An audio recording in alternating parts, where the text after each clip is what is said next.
एक तर रिपब्लिकन पक्षाला जागा एक 26 जागेची यादी आम्ही दिली होती आणि त्या 26 जागेपैकी 15-16 जागा तरी आम्हाला मिळाव्या आणि त्या जागा बीजेपी आणि शिवसेना दोघांच्या कोट्यातून मिळाव्यात अशा पद्धतीची आमची सूचना होती. पण काल रात्रीपर्यंत त्यांच्याबरोबर आमची मिटिंग झाली नव्हती, कारण आमच्या 26 जागाची यादी 10 दिवसापूर्वी त्यांना दिली होती आपण. पण काल रात्री ज्या जागा आम्हाला सांगितल्या 6 जागा, त्या जागा आम्ही मागितलेल्या नसलेल्या जागा त्या दिल्या होत्या आणि त्या ठिकाणी उमेदवार त्यांचेच होते, त्यांना एबी फॉर्म देण्यात आले होते. त्यामुळं ही तर गोष्ट अत्यंत गंभीर आहे. एक तर रिपब्लिकन पक्ष हा त्यांचा जुना मित्र आहे आणि एका बाजूला काँग्रेसच्या अलायन्समध्ये वंचित बहुजन आघाडीला 62 जागा मिळतात आणि रिपब्लिकन पक्ष मुंबईमध्ये वंचित बहुजन आघाडीपेक्षाही आमची ताकद मोठी आहे आणि अवस्थांमध्ये आमची ताकद आहे. तर असं असताना रिपब्लिकन पक्षाकडे दुर्लक्ष करणं अत्यंत अयोग्य आहे. त्यामुळं एक तर त्यांनी आम्हाला अशा पद्धतीनं एक जागा तर सोडली नाही. महाराष्ट्रामध्ये पुणे पिंपरी चिंचवडमध्ये काही जागा तर सोडण्यात आलेल्या आहेत. नांदेडमध्ये 2 जागा सोडलेल्या आहेत, भिवंडीला 1 जागा सोडलेली आहे, पनवेलला 1 जागा तर सोडलेली आहे. अशा काही ठिकाणी जागा 1-2 अशा सोडलेल्या आहेत, परंतु अनेक ठिकाणी 1 जागा तर सोडली नाही. त्यामुळं रिपब्लिकन पक्षाच्या संबंधामध्ये ज्या ठिकाणी भाजप शिवसेना एकत्र आली त्या ठिकाणी आम्हाला जागा सोडणं त्यांना शक्य झालं नाही असं त्यांचं म्हणणं आहे. प्रवीण दरेकर आता आले होते आणि ते मुख्यमंत्र्यांचा मेसेज घेऊन आले होते आणि मुख्यमंत्र्यांनी सांगितलेलं आहे की त्यांच्या कोणत्या ज्या प्रायोरिटीच्या महत्वाच्या जागा आहेत त्या जागांची यादी आणा आणि त्याच्यातून आपण मार्ग काढूया. त्याप्रमाणात आम्ही सूचना जी केलेली आहे की दोघांच्या यादीतून एक 8-10 जागा ज्या आहेत त्या तरी आम्हाला सुटाव्या आणि विड्रॉलपर्यंत हा निर्णय व्हावा अशी सूचना त्यांना आपण केलेली आहे. 5-6 जागा बीजेपीच्या कोट्यातल्या आणि त्या 3-4 जागा या शिवसेनेच्या याच्यामधल्या. तर अशा पद्धतीने जागा मिळाव्यात अशी सूचना आपण त्यांना केलेली आहे आणि कदाचित उद्या मुख्यमंत्र्यांच्या सोबत माझी भेट होईल आणि जागा काही थोड्या क्लिअर करून आम्हाला त्या द्याव्यात अशी आमची सूचना आहे. त्यानंतर काही ऑफिसचे नगरसेवक असतील, काही समिती असतील, काही बाकीची महामंडळ असतील तरी या संबंधामधले आश्वासन आम्हाला मिळावं आणि ते मुख्यमंत्र्यांच्या भेटीमध्ये मिळेल. आणि मी ही सूचना केलेली आहे की मुख्यमंत्री देवेंद्र फडणवीस आहेत, एकनाथ शिंदे जे आहेत, त्यांच्यासोबत एकत्रितपणे जर आमची चर्चा झाली तर दोघांच्याही जागा कशा सुटतील या संबंधामध्ये निर्णय होऊ शकेल आणि विड्रॉलपर्यंत आपल्याला आमचे उमेदवार आम्ही विड्रॉल करू आणि या पद्धतीने चर्चा झालेली आहे. त्यामुळं मुख्यमंत्र्यांचा मेसेज घेऊन प्रवीण दरेकर आले होते आणि उद्या मुख्यमंत्र्यांची भेट होणार आहे. आठवले साहेब, मुंबई महापालिका निवडणुकीमध्ये तुमच्या पक्षातर्फे किती उमेदवार आज ज्यांनी अर्ज भरलेले आहेत असे किती उमेदवार आहेत आणि कोणत्या जागांसंदर्भात मुख्यमंत्री आणि शिंदेची चर्चा होईल? जागा आम्ही काढलेल्या आहेत, जागांची आम्ही लिस्ट काढलेली आहे. आज किती उमेदवारांनी अर्ज भरले तुमच्या पक्षातर्फे? नाही तर 8 जागा ज्या आहेत कुठं आहे लिस्ट आपली. 8 जागा ज्या आहेत त्या 8-10 जागांची यादी आम्ही काढलेली आहे आणि त्याच्यामध्ये दक्षिण मध्य मुंबई आहे, उत्तर मुंबई आहे, त्या नाही कुठं प्रवीण कुठे गेला त्याच्याकडे आहे ना. आता ठीक आहे, तर एक तर आमच्या 39 लोकांनी अर्ज त्यांना एबी फॉर्म दिलेले आहे आणि किती लोकांनी आज अर्ज भरले अशी ती पक्षाकडे माहिती आली आहे? आता पक्षाची माहिती आहे की जवळजवळ एबी फॉर्म तर दिलेले आहे. हा नाही उद्या तुमची मुख्यमंत्र्यांशी आणि शिंदेची चर्चा आहे. तुम्हाला त्यांना सांगावं लागेल की एवढ्या जणांनी आमचे अर्ज भरलेले आहेत आणि यातल्या आम्हाला दोन्ही नेत्यांकडून या जागा अपेक्षित आहेत. तर असं काही तुमच्याकडे आतापर्यंत डाटा आहे का किती जणांनी ऍक्च्युअल अर्ज भरले? नंतर आतापर्यंत काय तशी माहिती आलेली नाही आहे, परंतु ती माहिती आता आम्ही घेतो. आम्ही 39 लोकांनी एबी फॉर्म दिले होते आणि तसं 73 लोकांनी आमच्याकडे अर्ज केलेले होते. त्याच्यातून आम्ही 39 ज्या ठिकाणी आपली शाखा आहे त्या ठिकाणी ज्या ठिकाणी मतदार आहेत अशा ठिकाणी आम्ही फॉर्म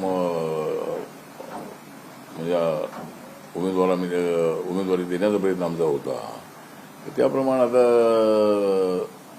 26 ठिकाणी आम्ही अगोदर ठरवलं होतं की जागा आम्हाला मिळाव्यात म्हणून. पण आता आम्ही 39 लोकांचे फॉर्म भरलेले आहेत. किती लोकांनी फॉर्म भरलेले आहेत त्याची माहिती मी घेतोय आता. आणि उद्या मुख्यमंत्र्यांसोबत चर्चा होताना किती लोकांनी फॉर्म भरलेले आहेत, कोणत्या वॉर्डमध्ये भरलेले आहेत आणि कोणती वॉर्ड आम्हाला प्रायोरिटी हवी आहे त्या संबंधामध्ये उद्या चर्चा होईल. आणि आरपीआयला जागा सुटतील आम्हाला अपेक्षा आहे.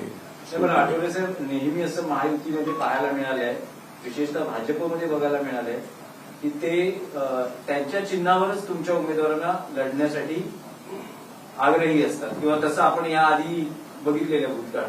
तर अशा वेळेस चिन्ह आणि उमेदवार हे दोन्ही आरपीआयचे असतील की चिन्ह आणि उमेदवार हे भाजप आणि शिंदे शिवसेनेचे असतील? नाही, आता ज्या प्रायोरिटीच्या जागा आमच्या असतील त्या ठिकाणी आमचं सिम्बॉल असेल.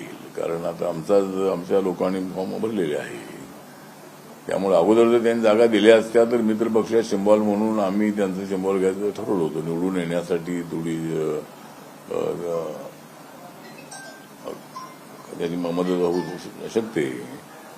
आणि जर आता अगोदर त्या जागा न मिळाल्यामुळं आम्हाला काही त्यांचं सिम्बॉल घेता आलेलं नाही आहे. पण तुमचं सिम्बॉल घेतलं तरी आम्हाला आरपीआयच्या जागा आणि आरपीआयचे उमेदवार अशा पद्धतीनं आम्हाला जागा सोडल्या पाहिजे. अशा पद्धतीची आमची सूचना अगोदर होती. ते अगोदर जागा न सुटल्यामुळं या दोघांची चर्चा त्या शेवटपर्यंत चालली. त्याच्या अगोदर आरपीआयला जागा एक 8-10 तास सोडण्याच्या संबंधाचा निर्णय झाला असता अगोदर, तर आज ही वेळ आली नसती आमच्यावरती. त्यामुळं अजूनही वेळ गेलेली नाही आहे. त्यामुळं विड्रॉलची डेट 2 तारखेला आहे. त्याच्या अगोदर उद्या आणि परवा याचा एक्झरसाईज होईल आणि दोघांच्याकडून आम्हाला एक 8-10 जागा सुटतील अशी अपेक्षा आहे. पण आठवले साहेब, या सगळ्या चर्चेच्या वाटाघाटीमध्ये असं पाहायला मिळालं की तुमचे नेते मुंबई प्रदेश कार्यालयात जवळपास 5 तास बसून होते. तिथे शिवसेना भाजप युतीच्या जागा वाटपाची घोषणा झाली. 137 ठिकाणी भाजप लढते, 90 ठिकाणी शिंदे शिवसेना लढते. हे सगळं जाहीर झालं. पण तिथे कुठेही तुमच्या पक्षाला काही स्थान नव्हतं. आज सकाळी तुमचं ट्विट होतं ज्यात तुम्ही या संदर्भात, या वागणुकी संदर्भात नाराजी व्यक्त केली. आणि दरेकर सुद्धा आता अर्ज भरण्याची मुदत संपत असताना तुम्हाला भेटायला आले. तर महायुतीमध्ये तुमच्या पक्षाचं नेमकं स्थान काय आहे? महायुतीमध्ये आमचा पक्ष आहेच, पण आमच्याकडे दुर्लक्ष होतं ही गोष्ट खरी आहे. एक तर रिपब्लिकन पक्ष हा मुंबईमध्ये आमची ताकद असणारा पक्ष आहे आणि अशा पद्धतीनं दुर्लक्ष होणं हे अत्यंत अयोग्य आहे. आणि असं दुर्लक्ष होणं अशी आमची भूमिका आहे. चलो ठीक. सर, अमित शाह का कहना है कि ममता जी घुसपैठियों को बढ़ावा इसलिए दे रही है कि चुनाव में उनको लाभ हो सके. क्या अमित शाह का आरोप है कि ममता जी घुसपैठियों को, बांग्लादेशी घुसपैठियों को बढ़ावा इसलिए दे रहे हैं क्योंकि उनको चुनाव में लाभ हो सके. ममता बनर्जी क्या? हाँ, नहीं, उनका क्या कहना है? अमित शाह का कहना है कि ममता बनर्जी घुसपैठियों को, बांग्लादेशी घुसपैठियों को इसलिए बढ़ावा दे रही है ताकि उनको चुनाव में लाभ हो सके. हाँ, मतलब जो अमित शाह साहब ने जो बताया बात सही है कि वहाँ जो घुसखोरी लोग हैं, जो बांग्लादेशी लोग हैं, जिन्होंने मतलब गलत सर्टिफिकेट देकर वो वहाँ का मतलब सिटीजन नहीं है लेकिन वो यहाँ के वोटर बन गए हैं. तो ऐसे वोटर को सपोर्ट करने का काम ममता बनर्जी कर रही है और उनके वोटर से वो हमेशा जीतने का प्रयत्न करती है. ऐसा उन्होंने बताया बात सही है कि वेस्ट बंगाल और ईस्ट बंगाल जो बांग्लादेश है ये उनकी बॉर्डर ही है और बहुत सारे बांग्लादेशी लोग वहाँ आते हैं, वहाँ रहते हैं और जो अपने लोग वहाँ उनके ऊपर अन्याय होता है. मतलब यहाँ जो रहते हैं उनके ऊपर तो अन्याय नहीं होता है. इसी तरह मुझे लगता है कि जो अमित शाह जी का बयान सही है और ममता बनर्जी ने उसके बारे में गंभीरता से विचार करने की आवश्यकता है. चला.